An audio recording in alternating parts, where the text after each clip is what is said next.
హల్లెలూయా హల్లెలూయా హల్లెలూయా అని పాడెదను, ఆనందముతో సాగెదను, ఆనందముతో సాగెదను. మరణ శరీరము మార్పునంది, మహిమ శరీరము పొందుటకై. మరణ శరీరం మార్పునంది, మహిమ శరీరము పొందుటకై.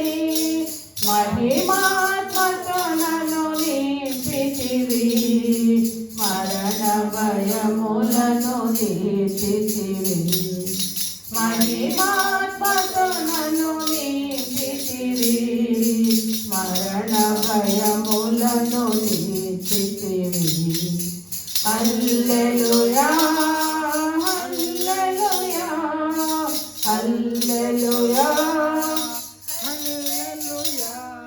హల్లెలూయా అని పాడెదను, ఆనందముతో సాగెదను, ఆనందముతో సాగెదను.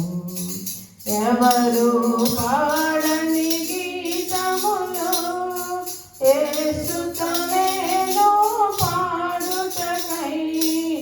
ఎవరు పాడని గీతములు యేసుతో నేను పాడుటకై. యేసులేకై ప్రేమించెన్, యేసుకొనే నేనివ్వగలను. యేసులేకై ప్రేమించెన్, యేసుకొనే నేనివ్వగలను. హల్లెలూయా హల్లెలూయా హల్లెలూయా హల్లెలూయా హల్లెలూయా అని పాడెదను, ఆనందముతో సాగెదను, ఆనందముతో సాగెదను. ప్రార్థన చేసుకుని దేవుని వాక్యాన్ని ధ్యానించేద్దాం. మహాకృపా ప్రేమ గల మా దయగల తండ్రి, నీ నామమునకు వేలాది స్తోత్రములైనా ఈ శుక్రవారం ఉపవాస ప్రార్థన కొడికలో నీ బిడ్డలైన మేమందరము తండ్రి హృదయపూర్వకంగా సంతోషంగా నేను స్తుతించి గణపరచడానికి నువ్వు ఇచ్చిన కృపను బట్టి వందనాలు తండ్రి. ఈ సమయంలో నీ సేవకులను బోరుగా వాడుకుని నీ వాక్యాన్ని మాకు అందించిన తండ్రి, ప్రతి ఒక్కరు హృదయ ద్వారా తెరిచి నీ వాక్యం నాటబడి ఫలించి ఆత్మీయంగా పరిపక్వమైన స్థితిలోనికి స్పిరిచువల్ మెచ్యూరిటీ కలిగి ఫలించే బిడ్డలుగా ఉండడానికి నీ కృప చూపించండి. ఈ సమయంలో తండ్రి నీవే మా మధ్యలో ఉండండి, రావాల్సిన బిడ్డలు కూడా మా మధ్యలో తీసుకురమని మా ప్రభువు యేసుక్రీస్తు ద్వారా వినవలతో వేడుకొనిచున్నాము తండ్రి, ఆమేన్. ఈరోజు దేవుని వాక్యాన్ని ధ్యానం చేద్దాం. ఆత్మీయ సంభాషణ ఏ విధంగా ఉంటుంది? ఒక ఇద్దరు దేవుని బిడ్డలు కలిసినప్పుడు ఏ విధంగా సంభాషించుకోవాలి? ఆత్మీయులు మాట్లాడుకునేటప్పుడు ఆత్మీయ సంభాషణ ఏ విధంగా ఉండాలి? స్పిరిచువల్ టాక్ ఏ విధంగా ఉండాలి?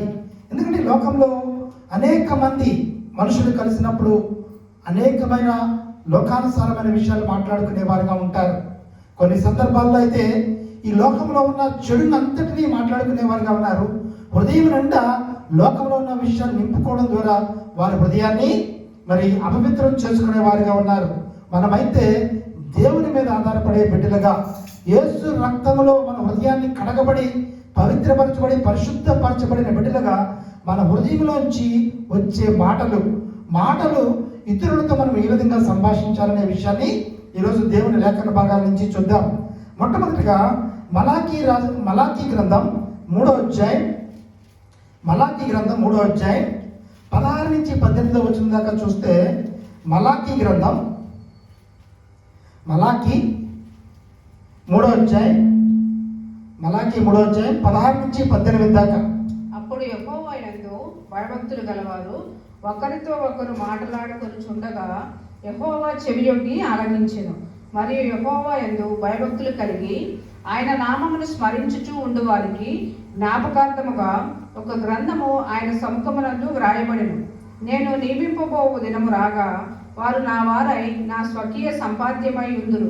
తండ్రి తను సేవించు కుమారుని కనుకరించినట్టు నేను వారిని కనుకరించునని సైన్యములకు అధిపతియగు యెహోవా సెలవించుచున్నాడు. అప్పుడు నీతి గల వారెవరో, దుర్మార్గులెవరో, దేవుని సేవించు వారెవరో, ఆయన సేవించని వారెవరో మీరు తిరిగి కనుగొందురు.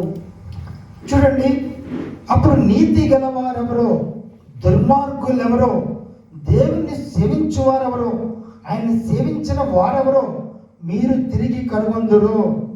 కాబట్టి ఈ లోకంలో ఒక మనిషి సాక్ష్యాన్ని, మనిషి జీవితాన్ని ప్రతి ఒక్కరూ చూసేవాడిగా ఉన్నాడు. దేవుడు కూడా మన హృదయాంతరంగాన్ని మనల్ని పరిశీలన చేసేవాడిగా ఉన్నాడు. దేవుడు ప్రతి ఒక్కరిని, ఆయన నేత్రాలు ఈ లోకంలో ప్రతి ఒక్కరిని చూచేవిగా ఉన్నాయి. మంచి వారిని చూచేవిగా ఉన్నాయి, చెడ్డవారిని కూడా చూచేవిగా ఉన్నాయి. కాబట్టి ప్రతి ఒక్కరిని దేవుడు చూస్తున్నాడు. అంత మాత్రమే కాకుండా వారి హృదయాంతరంగానే చూస్తున్నాడు. మన జీవితాన్ని కూడా మనుషులందరూ చూస్తున్నారు. మనుషులందరూ మన జీవిత విధానం, మన జీవిత క్రియలు, మన యొక్క సాక్ష్యాన్ని చూసేవారిగా ఉన్నప్పుడు ఏం చేస్తారట?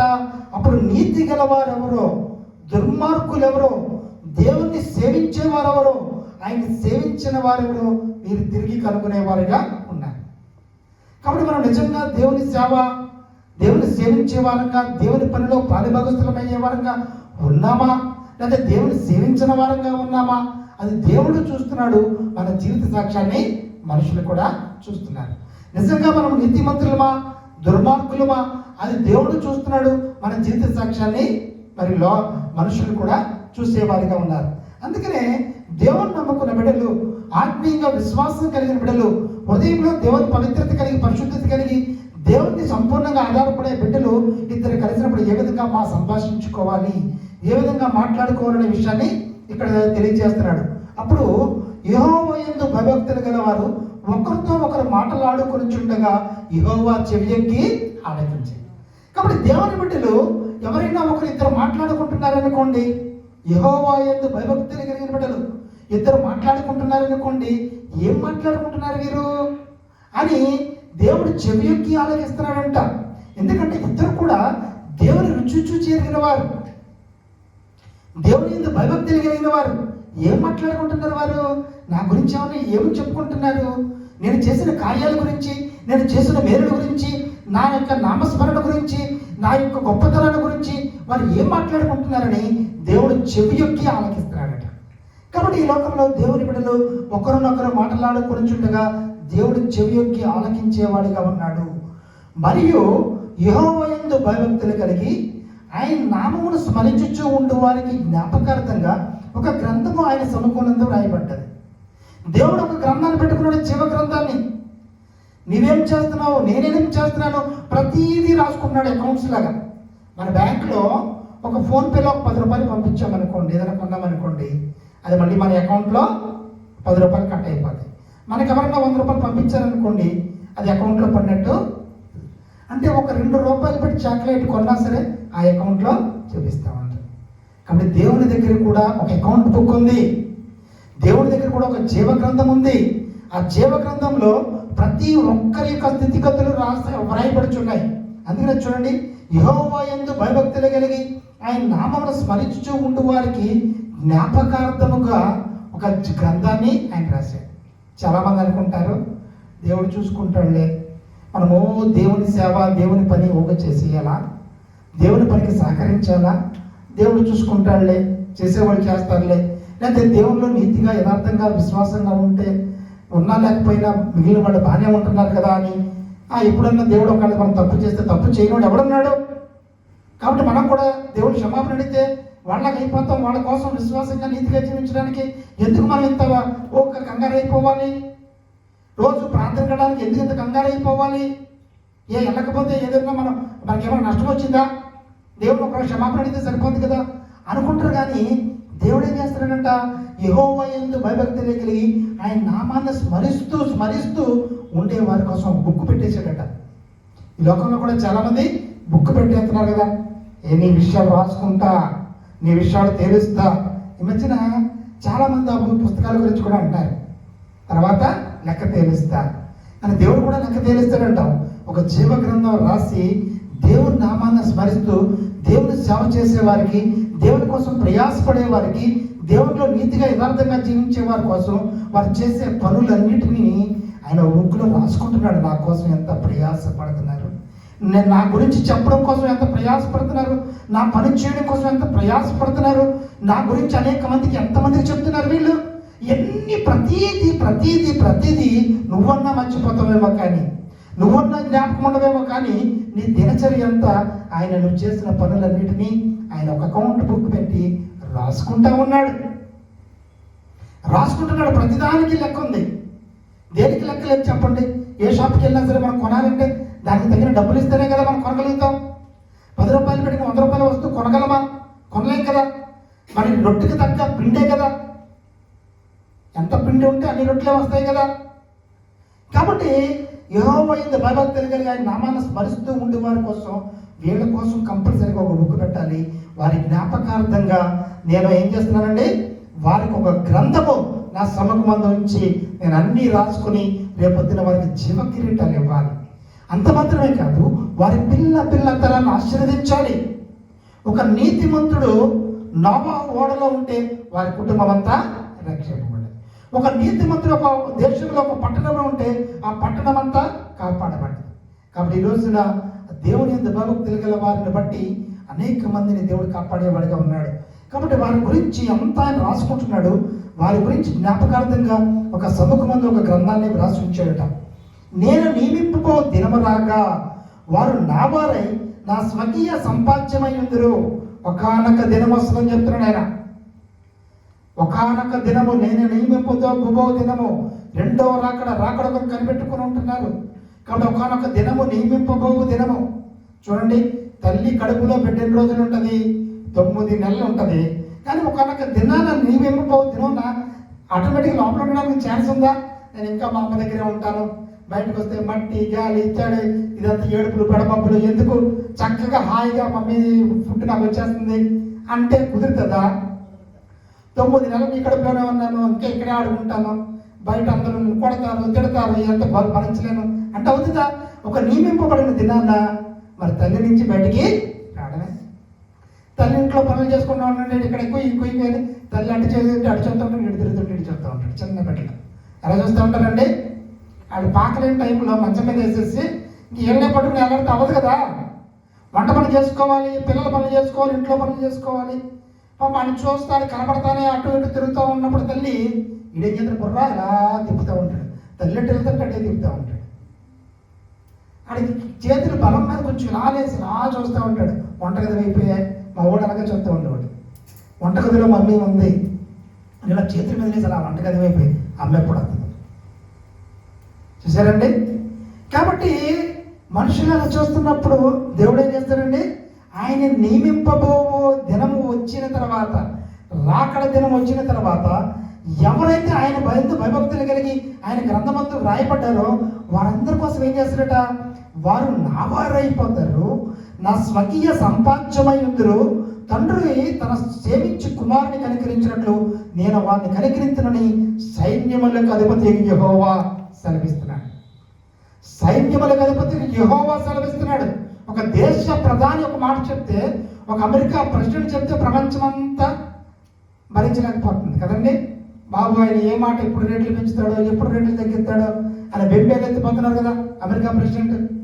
కుదేలైపోతుంది ప్రపంచం అంతా, షేర్ మార్కెట్లు, ప్రపంచ నష్టాలు. మొన్న మధ్యన మాకొద్దు రేట్లు పెంచేసాం అనగానే కోనసీమలో ఉన్న రొయ్యలు చేపలు నష్టాలు వచ్చేసి, మందులతో డబుల్ రేట్ పెంచేసాం ట్యాక్స్ అనగానే వాళ్ళకి 1000 కోట్ల నష్టం వచ్చేసి. ఒక మనిషి నోటి నుంచి వచ్చే మాటకే ఇంత నష్టపోతున్నప్పుడు కదండి, దేవుడు సైన్యములకు అధిపతి యెహోవా సెలవిస్తున్నాడు. వారు నా వారండి, వారు నా బిడ్డలు, నేను వారిని సంపాదించుకున్న బిడ్డలు, నా సంపాద్యం వాళ్ళు. ఎందుకంటే నేను వాళ్ళు సంపాదించుకున్న బిడ్డలు కాబట్టి నా స్వకీయ సంపాద్యమై ఉన్నారండి. నేను వాళ్ళు సంపాదించుకున్న బిడ్డలు నాకు, ఎందుకంటే నా కోసం ఈ లోకంలో జీవించినంతకాలం నా కోసం జీవించిన వారిగా ఉన్నారు.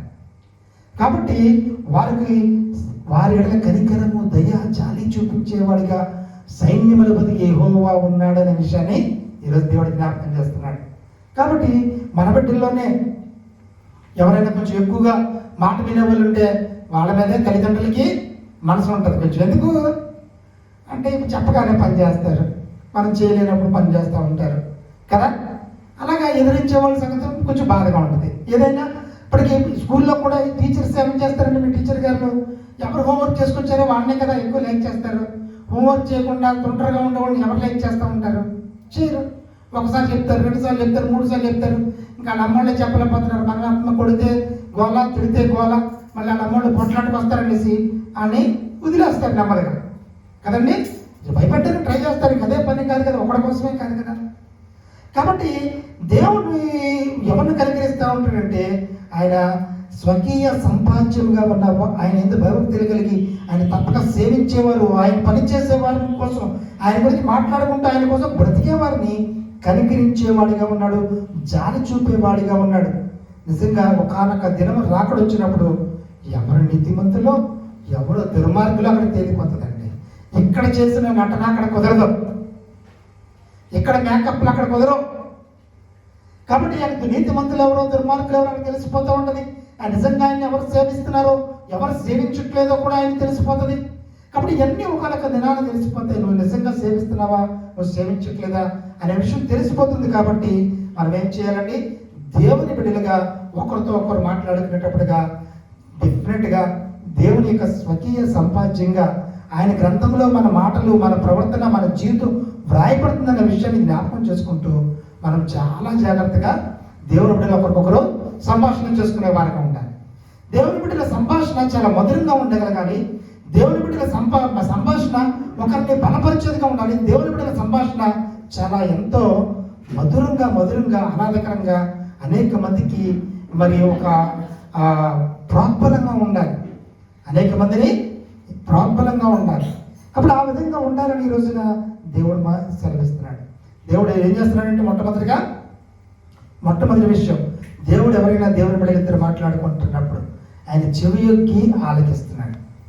ఎంత గుసగుసలాడినా సరే దేవుని బిడ్డల మాటలో ఆయన వినపడిపోతా ఉంటాయి. కాబట్టి మనం నిజంగా దేవుని మీద ఆధారపడే మాటలు, దేవుని గురించే మాటలు, నిజంగా ఉన్నట్టుగా యథార్థంగా ఒప్పుకునే మాటలు మాట్లాడుతా మనం యథార్థంగా దేవుని సేవిస్తూ ఉండే మాటలు మాట్లాడుతున్నప్పుడు దేవుడు నిజంగా మన హృదయాన్ని చూసి మనల్ని ప్రేమించేవాడిగా, మన యొక్క కనికరం చూపించేవాడిగా, దయ చూపించేవాడిగా ఆయన ఉన్నాడు. అది మొదటి విషయం. రెండో విషయం ఏంటంటే, ఎఫెసీయులకు రాసిన పత్రిక 4వ అధ్యాయం 29 నుంచి 32 దాకా. ఎఫెసీయులకు రాసిన పత్రిక 4వ అధ్యాయం 29 నుంచి 32 దాకా. ఎఫెసీ 4వ అధ్యాయం,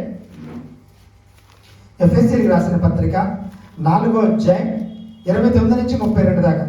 వినువారికి మేలు కలుగునట్లు అవసరమును బట్టి క్షేమాభివృద్ధికరమైన అనుకూల వచనమే పలుకుడు గాని దుర్భాష ఏదైనాను మీ నోట రానియకుడి. దేవుని పరిశుద్ధాత్మను దుఃఖపరచుకుడి. విమోచన దినము వరకు ఆయన యందు మీరు ముద్రింపబడి ఉన్నారు. సమస్తమైన ద్వేషము, కోపము, క్రోధము, అల్లరి, దూషణ, సకలమైన దుష్టత్వము మీరు విసర్జించుడి. ఒకరి ఎడల ఒకడు దయగలిగి కరుణాహృదయులై క్రీస్తునందు దేవుడు మిమ్మల్ని క్షమించిన ప్రకారము మీరును ఒకరినొకరు క్షమించుడి. చూడండి, ఆత్మీయ సంభాషణ ఉండడంలో రెండో మాటగా ఏంటంటే, క్రీస్తునందు దేవుడు మిమ్మల్ని క్షమించిన ప్రకారం మీరును ఒకరినొకరు క్షమించండి. మనము ఒకరిని క్షమించాము అనడానికి ఏంటంటే, ఉదాహరణ, మనల్ని ఎవరైనా బాధ పెట్టినా, కష్టపెట్టినా, మనం ఎవరితో మాట్లాడకపోయినా వాటి దగ్గరికి వెళ్ళినప్పుడు కూడా అదే రకమైన సంతోషంతో మనం ఉండగలుగుతున్నాము, అదే రకమైన ప్రేమతో ఉండగలుగుతున్నాము అంటే హృదయంలో క్షమించామని అర్థం అండి. హృదయంలో క్షమించామని అర్థం. అది మన హృదయంలో మనకు తెలిసిపోతూ ఉంటుంది, మన కళ్ళల్లో మన హృదయంలో తెలిసిపోతూ ఉంటుంది కదా. మనం క్షమించామా లేదా పట్టి మాట్లాడుతున్నామా, లేదా మొహమాటంగా మాట్లాడుతున్నామా, ఇది తెలిసిపోతుంది కదా మనుషుల యొక్క. కాబట్టి నిజంగా హృదయంలో క్షమించాము అని అంటే మనం ఎదుర్కొంటూ ప్రేమనే కనపరుస్తూ ఉంటాం కదా. మనం అటువంటి ప్రేమను కనపరిచే వారంగానే ఉంటాం. కాబట్టి ప్రతి ఒక్కరి పైన మనం వారి బలహీనతను మనం ఏమర్థం చేసుకోవాలండి, అయ్యో వారి బలహీనతల్లో ఉన్నారు అని ఇంకా మనకి జాలి కలిగేదిగా ఉండాలి. నా మట్టుకు నాకైతే నన్ను ఎవరైనా బాధ పెట్టినా వారి మీద జాలి కలిగి ఇంకా ప్రేమ పెరుగుతూ ఉంటుందండి సిస్టర్ గారు. నాకు ఒక డాక్టర్ గారికి ఏంటి, పేషెంట్ మీద కోపం వస్తుందా? ఇప్పుడు దాన్ని డాక్టర్ గారు అండి, పేషెంట్ వచ్చాడు అనుకోండి, నాకు ఈ రోగ లక్షణం ఉంది, ఆ రోగ లక్షణం ఉంది, నాకు కోపం వచ్చేస్తుంది, చిరాకు వచ్చేస్తుంది, లేదా ఇంకా అది వచ్చేస్తుంది అని చెప్పారు అనుకోండి, ఆ డాక్టర్ గారికి ఎందుకు కోపం వస్తుంది? రాదు. ఓహో ఇవన్నీ ఈ లక్షణాలు ఉన్నాయి కదా, అవి తగ్గిపోవడానికి ఒక ట్రీట్మెంట్ ఇస్తూ ఉంటారు కదా. శారీరక అనారోగ్యాలు, మానసిక అనారోగ్యాల దగ్గర సైకాట్రిక్ డాక్టర్ దగ్గరికి వెళ్తే ఏ సమయానికి ఎలా స్పందిస్తున్నాడో తెలియదండి అని అన్నాం అనుకోండి, ఓహో ఇది మానసికంగా కొద్దిగా తేడాగా ఉంది అనేసి ఆయన మందులు ఏదో ఇస్తాడు. మరి ఆత్మీయంగా కూడా కొంత అనారోగ్యం ఉంటుంది. మన దేవుడు వైద్యుడికి పరమ వైద్యుడు కదా, ఆత్మీయ ఆరోగ్యాన్ని ఇచ్చేది ఆయనే. మరి ఆయన సేవ చేసేవాడిగా ఎవరైనా కోపపడినా, తిట్టినా, అసూయపడినా, లేకపోతే ఇంకో రకంగా ప్రవర్తించినా నాకైతే వాళ్ళ మీద కోపం రాకుండా ఇంకా ప్రేమ పెరుగుతూ ఉంటుంది. ఎందుకంటే ఓహో ఇది అనారోగ్య లక్షణం, ఇది ఆత్మీయ అనారోగ్య లక్షణం. అనారోగ్యంతో ఉన్న వ్యక్తికి ట్రీట్మెంట్ అవసరం, ట్రీట్మెంట్ ఇవ్వాలి, అంతే కదండి. మనము దేవుడి సేవకుడుగా ఆ పెద్ద డాక్టర్ గారి దగ్గర మనం ఏం చేస్తున్నామండి, ప్రాక్టీస్ చేస్తాం, నేర్చుకుంటున్నాం కాబట్టి ఆ వైద్యులకు పరమ వైద్యుడిలాగా ఆయన దగ్గర మనం ప్రాక్టీస్ చేస్తున్నాం. కాబట్టి మనం ఏం చేయాలంటే మొట్టమొదటిగా ఏ రకంగా ఎవరు ఎలా ప్రవర్తించినా, ఒకప్పుడైతే మరి బుడిబుడి నడతలేసేటప్పుడు కోపం వచ్చేది, బుడిబుడి నడతలేసినప్పుడు ఆత్మీయ స్థితిలో పరిపక్వతలోకి వస్తున్నప్పుడు మరి కోపం రావట్లేదు, కానీ ఇంకా జాలేసి ప్రేమే కలుగుతుంది. దానికి ఉదాహరణ ఏంటంటే మన బాధపడిన వాళ్ళ దగ్గర కూడా అంతే ప్రేమను కనపరచడం, అంతే సంతోషాన్ని కనపరచడం, అంతే సంతోషాన్ని ప్రేమను కనపరుస్తున్నాం అంటే మన హృదయంలో మనకి ఏ బాధ లేదు. మరి అనేక మంది బయట తిరుగుతున్నప్పుడు చాలామంది ఒక్కొక్కసారి బాధ పెట్టేవారుగానే ఉంటారు. మరి లోకంలో అనేక పరిస్థితులు ఉంటాయి కదా, బయట బాధ పెట్టేవారుగా ఉంటారు. పోనీ ఇంకా స్పిరిచువల్ మెచ్యూరిటీలోకి రాలేదు, మరి ఇంకా లోకంలో పట్టుకుని ఎలాడుతున్నట్టున్నారు అనేసి మనం క్షమించే వాళ్ళంగా ఉన్నాం అనుకోండి, ఇదేంటి మనం తిట్టినా లేకపోతే బాధ చేసినా ఇలాగే మాట్లాడుతున్నారు ప్రేమగానే, మళ్ళీ ఇది తిరిగి హెల్ప్ చేస్తున్నారు వీడికి, మనకి లోపల వాళ్ళ మీద ఏ భావన లేదు. అందరినీ ఒకే రకంగా ప్రేమించగలగాలి. అలా ప్రేమించగలుగుతున్నప్పుడు మన సాక్ష్యం అనేది అనేక మందికి ఆదర్శంగా ఉండగలదు. లోకంలో సేవకుల్లోనే కాదు, విశ్వాసుల్లోనే కాదు, కుటుంబాల్లోనే కాదు, ఎక్కడ ప్రేమ ఐక్యత అందరికీ ఒకే రకంగా ఉండదు కదా. లోకంలో ఉన్నవారు, మంచిగా ఉన్నవారు అనేక మందిని బాధ పెట్టేవారుగా ఉంటారు కదా. కుటుంబాల్లో, బంధువుల్లో, సేవకుల్లో, విశ్వాసుల్లో, అన్యుల్లో, కొలీగ్స్లో అంతా ఒక రకంగా ఉంటూ ఉంటారు. అలాంటి సందర్భంలో మన ఆత్మీయ స్థితిలో మనం ఎదిగిన వరకు మనం ఏం చేయాలంటే, మనం దేవుని బిడ్డలుగా ఆయన ఓర్చుకున్నట్టుగా, ఆయన సహనం కలిగి ప్రేమ చూపించినట్టుగా మనం జాలిపడి ఒకనొక దినాన వారికి సత్యం తెలియాలి, దేవునిలోకి రావాలని ప్రార్థన చేస్తే మనకి కోపము నెమ్మదిగా రావడం అనేది తగ్గిపోతూ ఉంటుంది. ఇంకా జాలి వేస్తూ ఉంటుంది. మన పిల్లలు తప్పు చేసినప్పుడు ఏ మట్టి రాసులు వచ్చేస్తే ఆ టయాన్ని గట్టిగా అరుస్తాం, కానీ మళ్ళీ జాలి వేస్తుంది కదా, పిల్లలే కదా ఆడుకునేది అని జాలి వస్తుంది. అలాగ మనకు జాలి వచ్చే స్థితిలో మనకి ఉండగలగాలి. అందుకనే క్రీస్తునందు దేవుడు మిమ్మల్ని క్షమించిన ప్రకారం మీరు ఒకనొకడు, ఇది పరలోక ప్రార్థనలో ఈ మాట ఉంది కదా, పరలోక ప్రార్థనలో ఉందా చూడండి, క్రీస్తునందు దేవుడు మిమ్మల్ని క్షమించిన ప్రకారం మీరు ఒకరినొకడు క్షమించుడి. అటువంటి ఆత్మీయ ఉన్నతమైన పరిపక్వ స్థితి ఎప్పుడు మనకు వస్తుందంటే చూడండి, వినువారికి మేలు కలిగినట్లు అవసరం బట్టి క్షేమాపూర్తికరమైన అనుకూల వచనమే పలకుడు కానీ దుర్భాషను మీ నోట రాలేదు. నిజంగా దేవుని బిడ్డలు ఇది ఖచ్చితంగా మనం ప్రాక్టీస్ చేయాలండి. దేవుని బిడ్డలు మనం సంభాషిస్తున్నప్పుడు ఏం చేయాలట, వినువారికి మేలు కలిగినట్లు అవసరమును బట్టి క్షేమాపూర్తికరమైన అనుకూల వచనమే పలకాలి కానీ దుర్భాష మాట్లాడకూడదు. చూసారండి, క్రైస్తవ భక్తి పరుల సంభాషణ ఎలా ఉండాలి, అవసరాన్ని బట్టి అనుకూల వచనమే పలకాలి. ఈ లోకంలో అనేక మాటలు మాట్లాడుకుంటూ ఉంటారు ఇద్దరు వ్యక్తులు కలిస్తే, అందులో అన్ని మాటలు రైట్ అనేది ఏముండదు, అన్ని మాటలు రైట్ అనడానికి కొలవడానికి ఏముండదు అక్కడ. ఎందుకంటే అనేకమైన విస్తారమైన మాటల్లో అనేకమైన దోషాలు ఉంటూ ఉంటాయి. కానీ వినువారికి మేలు కలిగినట్లు, ఇతరుల వ్యక్తి మన మాట ద్వారా వింటున్నప్పుడు వారికి మేలు కలిగినట్లు అవసరాన్ని బట్టి అనుకూల వచనమే పలకాలి. అది దేవుని యందు భక్తులు కలిగి ఉన్నతమైన పరిపక్వ స్థితిలో ఉన్నవారు. ఇప్పుడు పేషెంట్స్ ఏం చేస్తారు, డాక్టర్ చాలా చెప్పేస్తూ ఉంటారు వాళ్ళ బాధతోటి, అన్నీ ఎంటనంటే ఉంటారు, అన్నీ మన సోదంతా వింటారంటే అలాగే చూడగానే అర్థమైపోద్ది కదా, ఈ దగ్గుతో వచ్చే ఇది పరిస్థితి అర్థమైపోతుంది. ఇంక రెండు ఒక్కరు చేయాలి. కొంతమంది డాక్టర్లు అయితే ఏం చేస్తారు, అంత వినలేక ఏం చేస్తారంటే 2-3 క్వశ్చన్లు అడిగి ఏదో రాసి అయినా చూడగానే అర్థమైపోయింది. కానీ కాబట్టి మనం ఏం చేస్తారంటే అలా అని వాళ్ళు ఆపమ్మ ఈ పమ్మని ఇష్టానుసారంగా మాట్లాడాలనుకోండి, పేషెంట్ అట్ట అయిపోతాడు, అట్ట కూడా ఇంకెప్పుడు అక్కడికి వెళ్ళండి, అటువంటి డాక్టర్కి వెళ్ళరు. అందుకనే మన విలువారికి మేలు కలిగినట్లు అవసరాన్ని బట్టి క్షేమాభివృద్ధికరమైన అనుకూల వచనం పలకాలి. కానీ దేవుని బిడ్డలు ఎప్పుడు ఏం చేస్తారండి, ఎప్పుడు ఏదో ఒకటి కొంచెం హర్ట్ చేసే విధంగా మరి మెచ్చుకోవడానికి మనసు రాదు,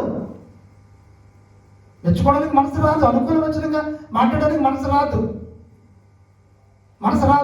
కానీ లోకంలో అలాగ ఉండకూడదు అని దేవుని వాక్యం సెలవిస్తుంది. అది క్షమామూర్తి కలగాలి, వినివారికి మేలుకరంగా ఉండాలి, ఆ రకంగా అనుకూల వచనం పలకాలి. అంతే తప్పితే దుర్భాషలను మనం మీ నోట రానియకూడని చెప్తున్నాడు. కాబట్టి ఎన్ని రొటీన్లోనే ఉంటుంది లైఫ్. దేవుని గురించి మనం ఎంతో వాక్యాన్ని తెలుసుకుంటూ ఉంటాం. వాక్యం అనేకమని పెద్ద పెద్ద ప్రసంగికులు వాక్యం ఉంటున్నప్పుడు అబ్బా ఎంత వాక్యం బాగుంది అంటూ ఉంటాం. కానీ రియల్ ప్రాక్టీస్లో ఇలాంటి చిన్న చిన్న విషయాల్లో మనం అసలు ఆ అందులోంచి బయటికి రాలేకపోతూ ఉంటాం, ఆ వ్యాధి లక్షణంలో నుంచి బయటికి రాలేకపోతూ ఉంటాం. వాక్యం అనేది మనకు ట్రీట్మెంట్ ఇస్తున్నప్పుడు ఆ వ్యాధి లక్షణం తగ్గించాలా వద్దా? నీకు వ్యాధి లక్షణం తగ్గించకపోతే ఏ మందు వేస్తే సుఖమేంటి? అక్కడ నువ్వు ఏ మందులు వాడుతున్నా నీకు వ్యాధి లక్షణం తగ్గకపోతే నువ్వు ఎంతమంది డాక్టర్ దగ్గరికి వెళ్ళి, పెద్ద అమెరికా డాక్టర్ దగ్గరికి వెళ్ళినా, హైదరాబాద్ డాక్టర్ దగ్గరికి వెళ్ళినా నీకు వ్యాధి తగ్గకపోతే నీకు ఉపయోగం ఏముంది? కాబట్టి ఈ డైలీ జరిగే చిన్న చిన్న వ్యాధి లక్షణాల్లోనే మనలో మార్పు అనేది రావాలి. కాబట్టి ఈ రోజున దేవుడు మరొకసారి సెలవిస్తున్నాడు ఏంటంటే, దేవుని పరిశుద్ధాత్మను దుఃఖపరచుకుడి, విమోచన దినం వరకు ఆయన యందు మీరు ముద్రింపబడి ఉన్నారు. ఎప్పటి వరకు అండి? విమోచన దినం వరకు మీరు ముద్రింపబడి ఉన్నారు. పరిశుద్ధాత్మను దుఃఖపరచొద్దు అని దేవుని గట్టిగా చెప్తున్నాడు. మీరు పరిశుద్ధాత్మను దుఃఖపరచొద్దు, విమోచన దినం వరకు మీరు ముద్రింపబడి ఉన్నారు. సమస్తమైన ద్వేషము, కోపము, క్రోధము, అల్లరి, దూషణ, సకలమైన దుష్టత్వను మీరు విసర్జించుడి. ఒకరి ఎడల ఒకడు దయ కలిగి కరుణా హృదయులై క్రీస్తునందు దేవుడు మిమ్మల్ని క్షమించిన ప్రకారం మీరును ఒకరినొకరు క్షమించుడి. నిజంగా ఇది చాలా ఉన్నతమైన పరిపక్వమైన స్థితి ఉంటే కానీ రాదండి. చాలామంది బోర్డు అంత పరిచయం ఉంటుంది, ఇక్కడ భాషగా లేదు, అక్కడి నుంచి అక్కడికి వచ్చి చేసుకున్న ఈ మధ్యన 50-60 మంది ఉంటారు పెద్దలు. మనం ఏంటంటే ఇలాగ కుందేలు పిల్ల చేసుకుంటుంటే ఇప్పుడు అందరికీ ఏంటండి అధికారం, పదవులు కావాలి. వాళ్ళు అయిపోతారు, 2 గ్రూపులు అయిపోతారు. అందులో లాగానే నవ్వుతూ ఉంటారు. నేనంటే అందరితో నాకు సమాధానం కాదు, అందరితోనూ ప్రేమ కావాలి. ఎవరి కుటుంబం వాడు అభివృద్ధి చెందాలి, ఎవరి పరిచర్య వాడికి అభివృద్ధి చెందాలి. అసలు ఏముంది అందరితో సమాధానంగా ఉండండి.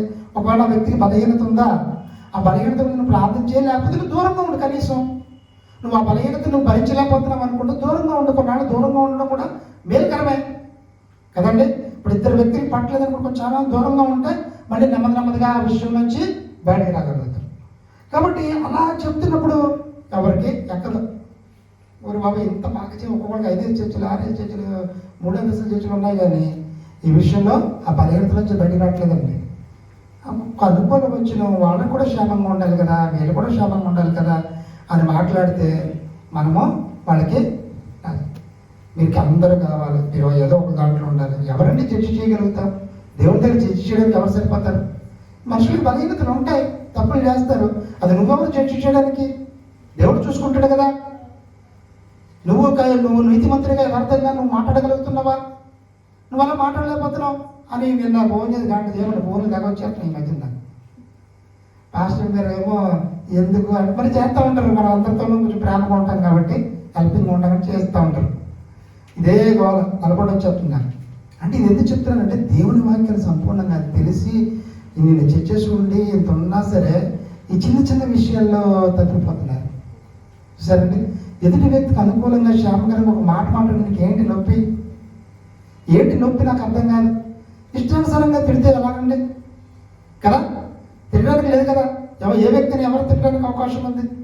నోటికి వచ్చినట్టు మాట్లాడితే అది కరెక్ట్గా దేవుని బిడ్డలుగా కరెక్ట్ కాదు కదా. కాబట్టి మనమైతే దేవుని బిడ్డలుగా ఎదిగిన వారికి ఎలా ఉండాలండి?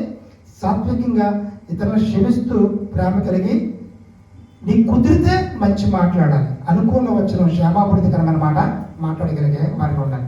నిజంగా అలాంటి కాన్వర్సేషన్ చేసే ఆత్మీయ స్థితిలో మనం ఉండాలి. అలాంటి ఆత్మీయ స్థితిలోకి మనం ఉండాలి. అది 2వ విషయం. 3వ విషయం ఏంటంటే, ఎఫెసీయులకు రాసిన పత్రిక అక్కడే 5వ అధ్యాయం 19 నుంచి 27 దాకా చదవండి. అక్కడే 19 నుంచి 21 దాకా. ఒకరినొకరు కీర్తనలతోనూ సంగీతంతోనూ ఆత్మ సంబంధమైన పాటలతోనూ హెచ్చరించు, మీ హృదయంలో ప్రభువుని గురించి పాడుచు కీర్తించు, మన ప్రభు అయిన యేసుక్రీస్తు పేరిట సమస్తమైన గురించి తండ్రి అయిన దేవునికి ఎల్లప్పుడూ కృతజ్ఞతాస్తుతులు చెల్లించాలి. క్రీస్తునందరి భయంతో ఒకరినొకడు లోబడి ఉండాలి. క్రీస్తునందరి భయం ఉండాలి మనకి. నీకు భయం అనేది నీకు లేకపోతే ఎవరికి భయపడతావు నువ్వు? ఎవరికి భయపడతావు? ఎవరొకరికి భయపడాలి కదా. పిల్లలు ఎవరికి భయపడాలి? తల్లిదండ్రులకు భయపడాలి, స్కూల్ టీచర్కి భయపడాలి, ప్రిన్సిపాల్కి భయపడాలి, ఉద్యోగస్తులు ఎవరికి భయపడాలి? వాళ్ళ అధికారులకు భయపడాలి కదా. భయపడాలా వద్దా? దేవునికి భయపడాలి, సేవకుడికి గౌరవ మర్యాద ఇవ్వగలగాలి. కొన్ని చోట్ల అయితే సేవకుడికి కూడా చాలా, మీరు రాజమండ్రిలో చూసినట్టు సేవకుడు కూడా ఆయన మాట చెప్పగానే భయపడి ఇది కలిగి ఉంటారు కదండి. కాబట్టి మనము భయపడే గుణం ఉండాలి. దేవుని ఎందుకు భయపడటం నేర్చుకుంటే ఈ లోకంలో కూడా మనకంటే వయసులో పెద్దవాళ్ళు అయినప్పుడు, లేదా మనకంటే మన అధికారులకి, టీచర్స్, మనం అందరం భయపడతా మనం సరి చేసుకుంటా వెళ్ళగలుగుతాం. కాబట్టి వాళ్ళకి తీర్చడానికి మనల్ని పట్టలేదు, మనల్ని మనం సరి చేసుకుంటూ మనం ముందుకు పోతూ ఉండాలి, అంతే కదా. మనం సరి చేసుకుంటూ ముందుకు వెళ్ళిపోతూ ఉండాలి. అంతేగాని తల్లి తండ్రులు వృద్ధాప్యం నీ తప్పు అని ఆన్న మనం తీర్చుకుంటూ వెళ్ళిపోతాం అన్నాం అనుకోండి, ఇంకా మనం ఎవరి మాట వింటాం? కొంతమంది తల్లిదండ్రులను అయితే ఏమంటారండి, ఏ ముసలిలో కూర్చో అంటూ ఉంటారు కదా కొంతమంది. అంటే సభాకంటలో హృదయం అలా ఉండకపోవచ్చు, కానీ నీకు తెలియకుండా డైలాగ్ వచ్చేస్తూ ఉంటుంది యాదృచ్ఛికంగా. అదే వయసులో ఉన్నప్పుడు ఆ మాట అంటగలడా? వయసులో ఉన్నప్పుడు ఆ మాట అంటే ఊరుకుంటాడా ఆయన? అసలు ముందు బయటకు కంటేస్తాడండి. కానీ వృద్ధాప్యంలోకి వచ్చి వాళ్ళు నిరాశ్రయులు అయిపోయి వీడి మీద ఆధారపడే పరిస్థితిలోకి వచ్చినప్పుడు వీడికి ఏమవుతుందని తెలియకుండానే డైలాగు, ముసలాడు అక్కడ కూర్చో, ముసలాడు అంత ఇసుక్కునే విధానం. నిజంగా అటువంటి పరిస్థితి కాకుండా మనం దేవునికి భయపడే వాళ్ళం లోకంలో కూడా పెద్ద లీడలా గౌరవ మర్యాదలు భయం కలిగిన వారంగా ఉండాలి. అలా ఉంటూ ఏం చేస్తారండి, దేవుని యొక్క తండ్రి అని దేవునికి ఎల్లప్పుడూ కృతజ్ఞతలు చెల్లించాలి, దేవుని పాటల ద్వారా స్తుతించే వారంగా ఉండాలి. కాబట్టి లోకంలో దేవునికి భయపడకుండా, లోకంలో ఎవరికే భయపడకుండా ఉంటే ఎవరు మమ్మల్ని ఏం చేస్తారు అన్నట్టుంటే వాళ్ళకి ఇంకా లెక్కలేనితనం అనమాట. లెక్కలేనితనం. అలా లెక్కలేనితనం వారికి మమ్మల్ని ఎవ్వరూ ఏం చేయాలనుకుంటారు. వాళ్ళకి ఏంటి, మాకెవరు చెప్తారు అని అనుకుంటే ఏమవుతుందండి, వాళ్ళు దేవునికి వాక్యానికి లోబడే మనస్తత్వం అనేది ఉండదు. అందుకనే దేవునికి లోబడే వారిగా ఉండాలి, దేవునికి కృతజ్ఞతలు చెల్లించే వారంగా ఉండాలి, ఎప్పుడు పాటల ద్వారా స్తుతించుకుంటా ఉండేవారంగా ఉండాలి. అది మూడో విషయం. అంటే దేవుని బట్టి ఏ పని చేయాలండి? దేవుని స్తుతిస్తూ ఉండాలి, దేవుని కృతజ్ఞతలు చెల్లిస్తూ ఉండాలి. మూడోది, దేవునికి లోబడి భయపడి మనము చాలా జాగ్రత్తగా మనం ఇతరులతో ఉండేవారంగా ఉండాలి. మీకు విషయం చెప్పడం ఇంత దాకా పాపం తిరుపతి ఇక్కడే ఉన్నాడు.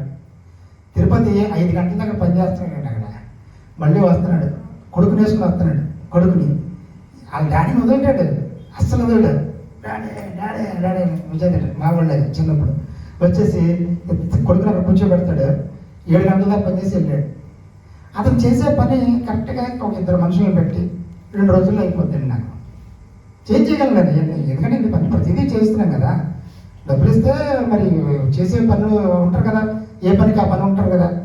కానీ నువ్వు గంట అయినా పర్లేదు రాని 20 రోజుల నుంచి వస్తున్నాడు. స్కూల్ అవగానే ట్యూషన్కి వెళ్ళిపోతారు చూసారు పిల్లలు, అలా వచ్చేస్తున్నారు. ఇద్దరికి తండ్రి కొడుకులు ఇద్దరు. వాళ్ళతో పాటు నేను వచ్చి 1 గంట ఉంటున్నాను, మళ్ళీ వెళ్ళిపోతా ఉన్నంటే ఆడ బొడ్డు నన్ను పట్టుకుని వెళ్ళాడి. ఆ నాన్న పని చేస్తున్నాడు కదా, నేను పని చేస్తాను పాస్టర్ గారు, నాకు డబ్బులు ఉంది పాస్టర్ గారు అంటే. నేను అన్నాను, రే నువ్వు పని చేసుకుంటే నీకు కొంచెమే ఇస్తారు, చదువుకొని చక్కగా ఉద్యోగం చేస్తే ఎక్కువ డబ్బులు వస్తాయి. కానీ నువ్వు నీ పని కష్టపడి చదువుకోవడం కదా, చదువుకోవాలరా అంటే చదవని పాస్టర్ గారు ఎంత ఉంటాడు సిస్టర్ గారు, 3 ఏళ్ళ కంటే బయటికి చిన్నాడు, 3 ఏళ్ళ కంటే చిన్నాడు. పాస్టర్ గారు చదవడం పాస్టర్ గారు ఆయనకి అప్పుడే చదవడం చిరాకు వచ్చేసింది. అలాగే పిల్లలు ఒక్కొక్క మాట, ఆయనకేంటి నేను చదువుకోలేకపోయాను, ఎలాగైనా పిల్లలను ప్రయోజనం చేయాలి, మంచిగా చదివించాలి, గొప్ప అవ్వాలని చాలా ప్రయాసపడుతున్నాడు వాళ్ళ మిస్సెస్ గురించి, పిల్లల గురించి. మొన్న సరే పాస్టర్ గారు భయం వేసి వెళ్తున్నాడు. ఇక్కడ ఫోన్లు ఎక్కువ చూస్తారు కదండి, జాంబియాలు 3 వచ్చేసినాయి అన్నాడు. జాంబియాలు అంటే మరి ఏంటి దెయ్యాలి అయ్యి ఆ టైప్లో 3 వచ్చేసినాయి, నా మీద అటాక్ చేస్తున్నాయి పాస్టర్ గారు అన్నాడు. అంటే నాయన ప్రార్థన చేసుకోరా జీసస్సే కాపాడగలడు, ఎందుకంటే ఆయన నాకు కనబట్టలేదు అయ్యి నువ్వు చెప్పినవి అంటే. వెంటనే 2 చేతులు ఇలా పెట్టి జీసస్ నన్ను రక్షించు, 2 చేతులు ఇలా పెట్టాడు. ఎక్కడ చూసాడు మరి, 2 చేతులు ఇలా పెట్టాడు. జీసస్ నన్ను రక్షించండి ప్రార్థన చేసి ఈ జామ్యాన్ని కుట్టేయలేదు ప్రార్థన చేసుకున్నాడండి. అలాగా చిన్న బిడ్డలకు కూడా ఏ ప్రిమిసెస్లో ఉన్న ఆ ప్రిమిసెస్లో ఉన్న మాటలే వస్తూ ఉంటాయి. అదే నువ్వు ఇంటికాడ అందరు పిల్లలతో తిరిగితే వాళ్ళు ఊరు తీసుకెళ్తున్నప్పుడు బూతుల్లో నేర్చేసుకుంటాడంట. వాళ్ళు ఊరు తీసుకెళ్తారు కదా, పచ్చిబూతులు మాట్లాడుతున్నాడు, రే నాన్న అంటున్నాడు. ఇక్కడికి వచ్చి ఫస్ట్ ఈడేటర్ బాబు ఇలాగంటే అక్కడ నేర్చేసుకున్నాడు సాటర్డే మా వాడు. మనం తీసుకురా సండే స్కూల్కి, మరేం నానేంటి బూతులు మాట్లాడుతున్నాడు ఏంటి, ఎంత చిన్నపిల్లాడు అని నాకు తెలియదు. నువ్వే వాతావరణంలో ఉంటే ఆ వాతావరణమే. ఇప్పుడు 20 రోజులు వచ్చిన తర్వాత ఏసై పాటలు పెట్టమంటున్నాడు, డ్యాన్స్ చేస్తున్నాడు, వాడు పాడుతున్నాడు, నన్ను అనేకమైన విషయాలు అడుగుతున్నాడు. ఆ ప్రిమిసిస్ అనేది ఓహో ఇదేదో వాతావరణం, ఇదేదో వాతావరణం అంటే మనం ఏ వాతావరణంలో ఉంటామో ఆ వాతావరణానికి సంబంధించినవన్నీ మైండ్లోకి వెళ్తూ ఉంటాయండి. కాబట్టి 20 రోజులు ఆయన చేయడానికి కారణం ఏంటంటే ఒక గంట అయినా ఈ వాతావరణానికి మామూలుగా ప్రార్థనకు రారా బాబు అంటే రావట్లేదు. ఇప్పుడు పని కాబట్టి పనికి తగిన జీతం ఇస్తాం కాబట్టి ప్రయాసపడి వస్తున్నాడు. ఆ వచ్చింది 20 రోజులు రావడం వల్ల ఏమవుతుందంటే ఆ ప్రిన్సెస్లో ఇక్కడ తిరుగుతున్నాడు. ఇప్పుడు ఆయన సొంత ఇల్లు అయిపోయింది. ఏ తాళం ఏంటో తెలిసేది, అన్ని పెయింట్లు వేసుకుంటూ వస్తున్నాడు రోజు. అంటే ఎందుకు చెప్తానంటే మనం ఏ వాతావరణంలో ఉండాలి, దేవుడితో అంటుకట్టబడిన అనుభవంలో ఉంటా ఉంటేనే ఆ యొక్క మైండ్ అనేది ఆ ఎన్విరాన్మెంట్ మీద మన మైండ్లోకి వెళ్తూ ఉంటూ మనం ఆ పాటలు మనకు వచ్చేస్తూ ఉంటాయి. కొంత సినిమా పాటలు చూస్తూ ఉన్నప్పుడు సినిమా పాటలు నోట్లోంచి వచ్చేస్తూ ఉంటాయి, తెలియకుండానే రావా వచ్చేస్తాయి. నువ్వు ఎక్కువ ఏది పాడుతూ ఉన్నాడు, ఎక్కువ ఏది తింటా ఉన్నాడు, ఏ పాటలు నీ నోట్లోంచి నీకు తెలియకుండానే యాదృచ్ఛికంగా వచ్చేస్తాయి. అందుకనే మనం ఎప్పుడు మన బిడ్డల్ని ఎక్కడ ఏమి వచ్చారండి, దేవుని యొక్క పరిసర ప్రాంతాల్లో దేవుని సన్నిధిలోకి మనం తీసుకొస్తూ ఉండడం వల్ల మనం ఏమవుతామంటే మనం కూడా అదే పాటలు మన మైండ్లోకి మెదులుతూ ఉంటాయి. దేవునికి భయపడ్డాం, సేవకులకు భయపడ్డాం, పెద్దలకు భయపడ్డాం, తల్లిదండ్రులకు భయపడ్డాం, టీచర్లకు భయపడ్డాం. ఎన్ని పిల్లలకు నేర్పించాలి చిన్ననాటి నుంచి. నేర్పిస్తామంటేనే వారు జాగ్రత్త కలిగి భయం కలిగి ఉండేవారిగా ఉంటారు. కాబట్టి మూడోది ఏంటంటే మనం ఏంటంటే ఒకరినొకరు భయంతో దేవుని భయం కలిగి ఒకరినొకరు లోబడి ఉండేవారుగా ఉండాలి. ఇంకా నాలుగో విషయం చూడండి, లోకాసు వార్త 24 అధ్యాయం, లోకాసు వార్త 24 అధ్యాయం 13, 14, 32. లోకాసు వార్త 24. ఇదిగో ఆదిన మంది వారిలో ఇద్దరు యెరూషలేమునకు ఆమడ దూరంలో ఉన్న ఎమ్మాయి అని ఒక గ్రామంలోకి వెళ్ళుచు జరిగిన ఈ సంగతులన్నిటినీ గురించి ఒకరితో ఒకరు సంభాషణ. ఏం చేస్తున్నారు వాళ్ళిద్దరు? ఒకరితో ఒకరు సంభాషణ చేసుకున్నారు. ఇద్దరు వెళ్తున్నప్పుడు మాట్లాడుకుంటూ వెళ్ళిపోతూ ఉంటాం కదా, అలాగ ఒకరితో ఒకరు సంభాషణ చేసుకుంటూ వెళ్తున్నారు. ఎమ్మాయి అనే గ్రామంలోకి వెళ్ళొచ్చు. యేసుక్రీస్తు చనిపోయి మళ్ళా లేచినప్పుడు అదిగో ఆ దినమంది వారు ఇద్దరు యెరూషలేమునకు ఆమడ దూరంలో ఉన్న ఎమ్మాయి అనే గ్రామంలోకి వెళ్ళొచ్చు ఒకరినొకరు సంభాషించుకుంటూ వెళ్తున్నప్పుడు జరిగిన సంగతుల గురించి మాట్లాడుకుంటున్నారు. జరిగిన ఈ సంగతుల గురించి ఒకరినొకరు సంభాషణ, యేసయ్య చనిపోయినట్ట, తిరిగి లేచినట్ట, సమాధిలో లేడంట అనే విషయాలు మాట్లాడుకుంటూ ఉంటారు కదా. అలా మాట్లాడుకుంటూ ఇద్దరు వెళ్తున్నారమ్మా. వెళ్తుంటే 32వ వచనం చూడండి, అప్పుడు వారు ఆయన త్రోవలో మనతో మాట్లాడుచు లేఖనములు మనకు బోధపరుచున్నప్పుడు మన హృదయం మనలో మండుచుటలేదా అని ఒకరితో ఒకడు.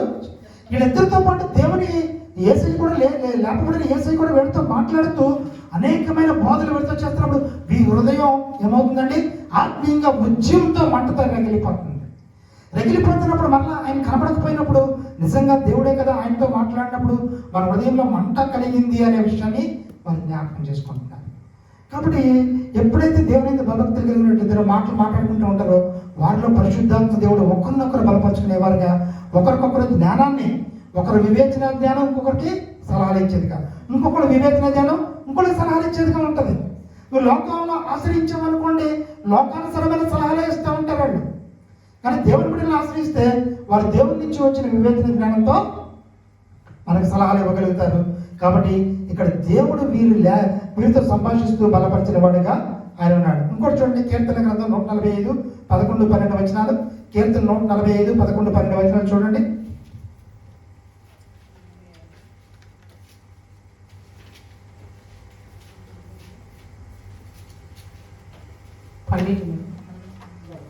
ఆయన రాజ్య మహోన్నత ప్రభావమును ఆయన బలమును నరులకు తెలియజేయుటకై నీ భక్తులు నీ రాజ్య ప్రభావమును గురించి చెప్పుకొందురు, నీ శౌర్యమును గురించి పలుకుదురు. నీ రాజ్యము శాశ్వత రాజ్యము, నీ రాజ్య పరిపాలన తరతరములు నిలుచును. కాబట్టి చూడండి,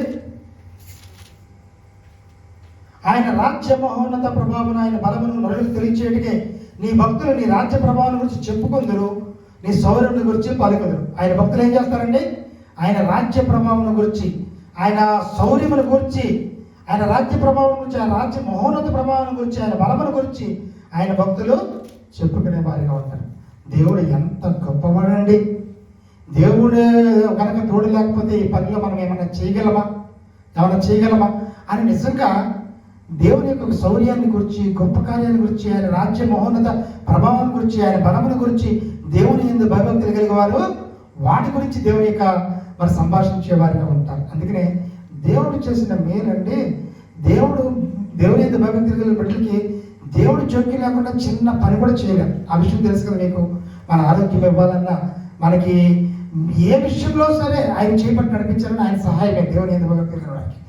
దేవుడు అంత మేలు చేస్తున్నప్పుడు ఆ మేలుని మనం చెప్పకుండా ఉండకూడదు. చెప్పకపోతే నువ్వు ఆయన చెందాల్సిన మహిమను నువ్వు దొంగిలించినట్టే. అందుకనే చిన్న మేలు చేసిన మనం వెంటనే కృతజ్ఞత ప్రార్థన గుడిగా పెట్టుకోవాలి. కృతజ్ఞత ప్రార్థన గుడికి పెట్టుకుని దేవుని బిడ్డలందరికీ తెలియజేసి, దేవుడు నాకు ఈ మేలు చేశాడండి, నువ్వు చేయగలవా? దేవుడిని పక్కన పెట్టి నువ్వు ఏదైనా చేయగలవా? మనం దేవుడిని పక్కన పెడితే ఒక కనీసం ఏదైనా దోమ కొట్టి పురుగులు నైట్లు కొడతా ఉంటాయి, కొన్ని పురుగులు. వాటికే మనం 2 రోజులు బాధపడిపోయేవారని ఉంటాం కదండి. నిజంగా దేవుడు చేసిన మేలుని దేవునికి భయంకరంగా ఉండడానికి మనం ఏం చేయాలండి? డెఫినెట్గా ఆయన ఆశ్చర్యకార్యాలని, ఆయన బలాన్ని, ఆయన శౌర్యాన్ని, ఆయన రాజ్య ప్రభావాన్ని దేవుని యందు భయభక్తులు కలిగిన వారు తప్పక సంభాషించుకునే వారంగా ఉండాలి. ఇంకొక విషయం ఏంటంటే, చివరగా ద్వితీయోపదేశకాండం 6వ అధ్యాయం 6 నుంచి 9 దాకా. ద్వితీయోపదేశకాండం చివరగా 6వ అధ్యాయం 6 నుంచి 9 దాకా చూడండి. ద్వితీయోపదేశకాండం 6వ అధ్యాయం 6 నుంచి 9 దాకా నేను చదువుతున్నాను చూడండి. నేడు నేను నీకు ఆజ్ఞాపించిన ఈ మాటలు నీ హృదయంలో ఉండవలను. నీవు నీ కుమారులను వాటిని అభ్యసించి నీ ఎంట కూర్చుండినప్పుడు,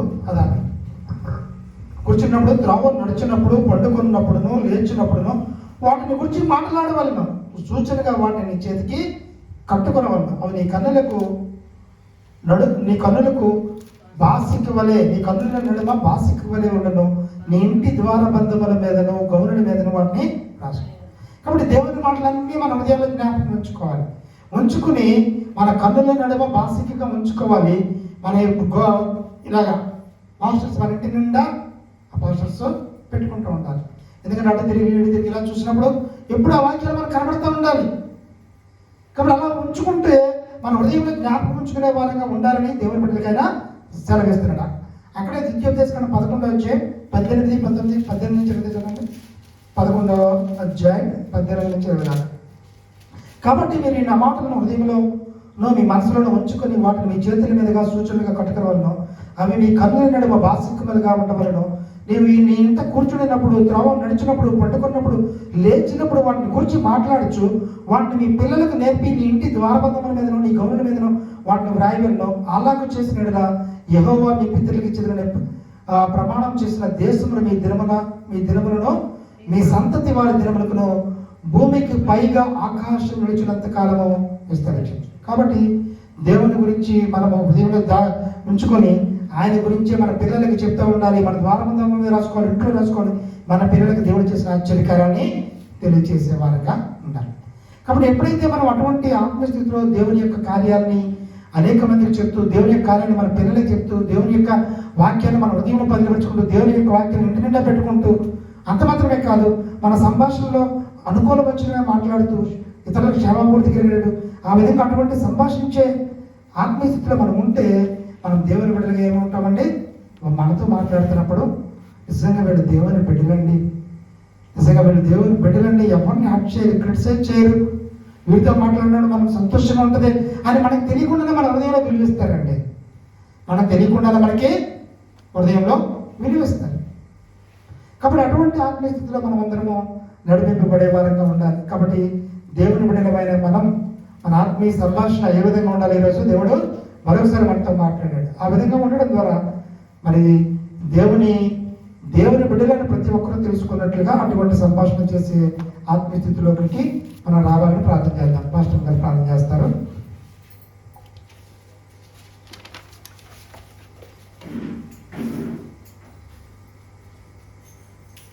ప్రేమ గల మా ప్రియ పరలోకపు తండ్రి, జీవముల దేవ, మహిమల రాజు, మహోన్నతుడా, మీకే వందనాలు, స్తుతులు, స్తోత్రాలు చెల్లించుకుంటూ ఉన్నాం ప్రభా. ఈ యొక్క శుక్రవారపు ఉపవాస ప్రార్థన కోరికలో ఇంతవరకు నైనా మీరు మా మధ్యలో ఉండి మమ్మల్ని నడిపించినందుకు వందనాలు. ఆ పాటల ద్వారా మిమ్మల్ని స్తుతించడానికి ప్రభా మీరు ఇచ్చిన అవకాశాన్ని బట్టి స్తోత్రాలు. అదేవిధంగా నాయన